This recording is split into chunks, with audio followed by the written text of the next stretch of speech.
The Nintendo 64. For some of you, you may have a fond feeling of nostalgia and some old memories. For others of you that are newer to the system that haven't grown up with it like some of the others, you might have feelings of confusion, question, or just overall intrigue, because the original controller didn't exactly have the best design. Well, it was the 90s, so it was definitely changing up the scene and revolutionary in more ways than one. And so today we're going to be looking at 4 controller options for you to look at and consider, and in the end you'll be able to decide which ones will be best for you. Now, I know getting into the N64 can seem a little confusing and daunting at first. You may even feel a little like this.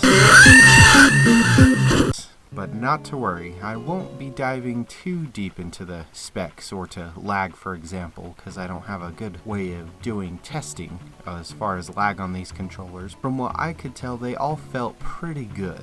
And we won't be covering any USB style controllers that could be used with emulators, or for some of you that may have already typed in the comments section just to use an emulator and Xbox One controller, we're only going to be looking at controllers that work on the original N64.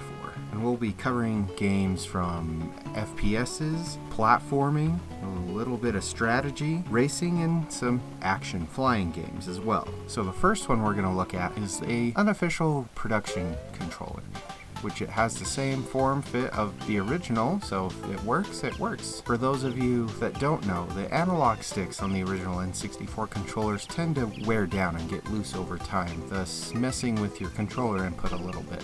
So getting just a brand new one may not be a bad way to go. However, the creators of this reproduction controller knew that loose controls were a bit of an issue in the original design, so they tightened them up, and in my opinion made this a little too tight. After months of using it, and we all have that one friend that likes to kind of be a little rough with controllers and equipment, even after having him go the rounds with it, the controller was still extremely stiff. So for now, I can't say I fully recommend it.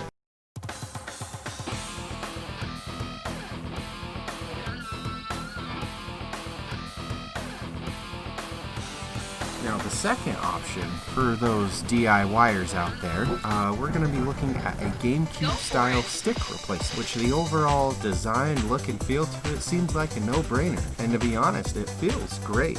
Very smooth and very comfortable. It's easy to install, even for first-timers. All I recommend is keep track of where everything goes and take lots of pictures so you can remember exactly how all the parts go back in once you put it back together. And like I said before, it feels tons better, a lot smoother, way more comfortable. However, something to consider, it has a greater dead zone. For those of you that don't know what dead zone is, it's more of having to push the controller stick further for it to recognize that particular input, which for me, after an hour or two, I got used to it, so it wasn't too terribly out of the ordinary. And for those of you that haven't picked up an N64 since the 90s, you probably won't really notice a difference. But if you've been playing on N64 for a while, it won't feel completely off, but you could tell something's different. And the third option we're going to be looking at is the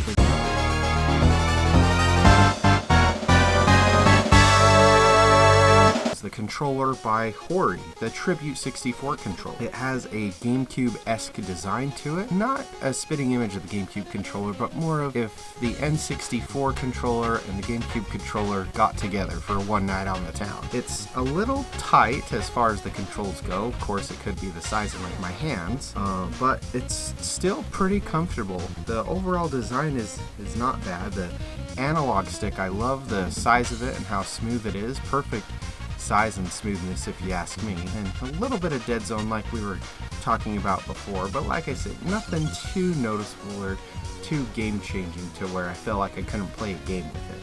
And I do enjoy that it has 2 Z triggers underneath the L and R buttons, so regardless of what finger is comfortable for you to use to be pulling the trigger in shooting games such as Perfect Dark and GoldenEye, you can do it either way, which I really liked that addition. And with us sitting a lot farther away from our televisions these days, the cord itself is about 6 feet, which I really do like, so you don't have to sit so close to your TV like you used to if you played it back in the day. And now our fourth option,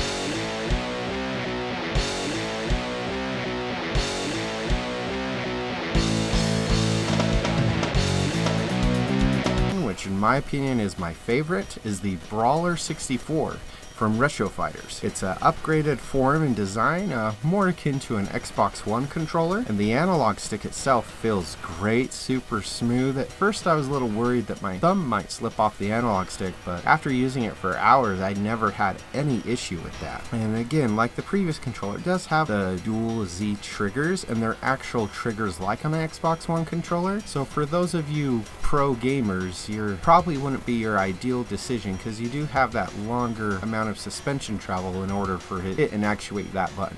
I didn't notice any timing issues personally, but that's not saying that they're not there.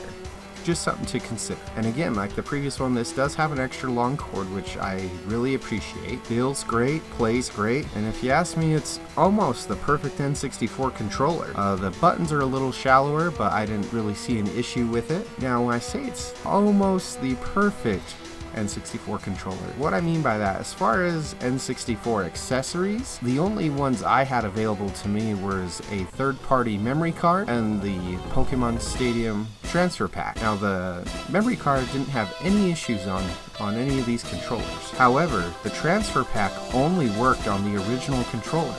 It did not work on any of the third-party controllers for some reason. I'm not really sure the reason why, but it's the only one that didn't work. And I didn't have a rumble pack to test, so I'm not really sure on that one. But all things considered, I will say I definitely recommend the Brawler 64 controller.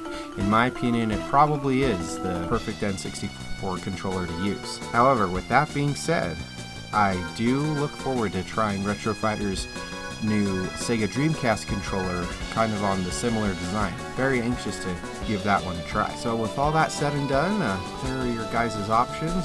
So at the end of the day, either option would be a great change in my opinion.